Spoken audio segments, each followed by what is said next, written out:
Hi, this is Alan Shea, and we are here at one of the many donation centers here in Pasadena. But we're at the, probably I should say, the most unique because I have here one of the greatest young ladies in entertainment, Michelle herself, who's going to make sure that she's going to give a shout out as to how important it is to be a volunteer. Yeah, I mean, it is. I think, all of us have been watching these images over the past week, and our hearts have been collectively breaking.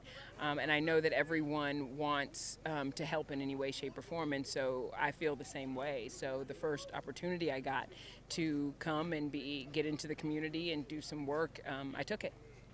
And what can you share with viewers so they can see you've come here, you've seen young people, you've seen mature people, and what is the energy that you're getting? Well, I mean, the energy is love.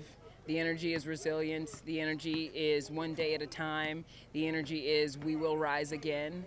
The energy is we are our brother's keeper.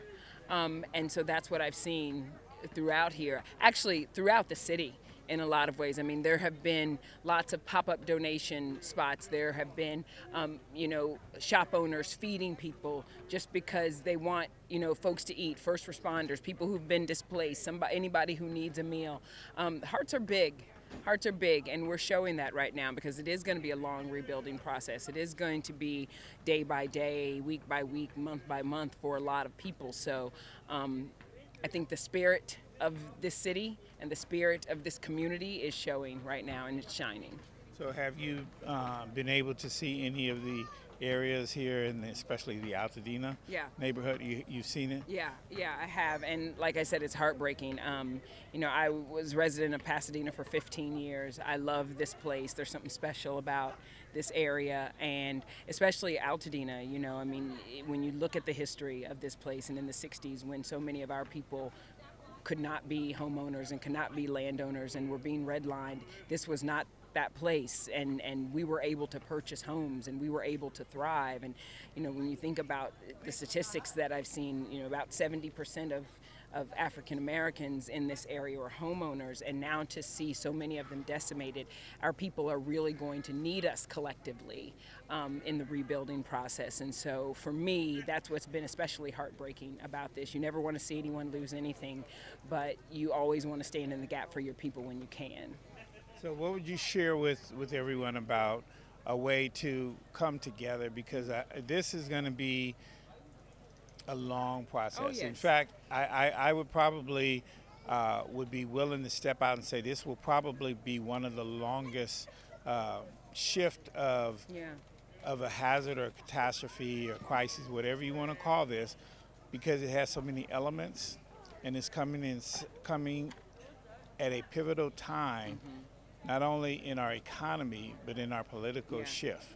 Well, number one, I think patience is going to be a virtue, but also people in the community who have the services that can help need to step up and help, whether they are attorneys, whether they are insurance adjusters, whether they are people who live in these communities who know how to help folks navigate that are going to have to rebuild, really need to lean in and really need to offer help, because there's going to be so many people that are just sitting with their hands up not knowing what to do, and those are the times when people get taken advantage of. So we all need to pull together as one and fight against the bureaucratic red tape, because it's going to come, and all of those things, and help people put their lives back together. And last but not least, before I let you go, because you're such a treasure trove of information and able to inspire young people, because you've been out here for a long time, as far as being a journalist, as far as being someone in front of the camera, and someone who's held your status as being a very credible celebrity. Okay, and I'm saying that because I've been following you a long time. I don't call myself a celebrity. Oh, okay.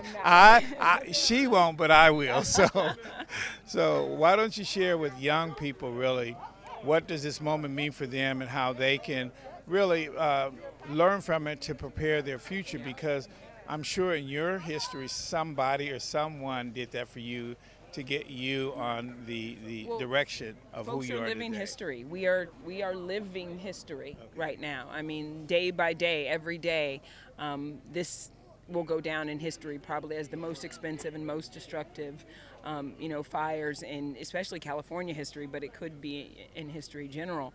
And so I think that we just need to be mindful, be prepared, know that anything can happen on a moment's notice, but also be very vigilant about, who we elect, who we put in office, who we put our trust in, all of those things. So, this is a multi-layered, multifaceted tragedy of epic proportions, and there are so many lessons to learn from it. Wow.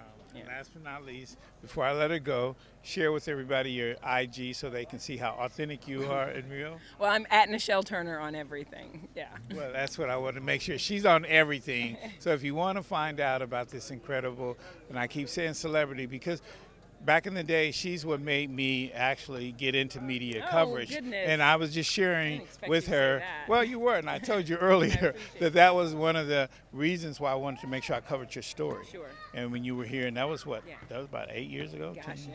yeah. It was a while ago. Yeah. So I just want to thank you, viewers, for joining us today here on Our Society TV.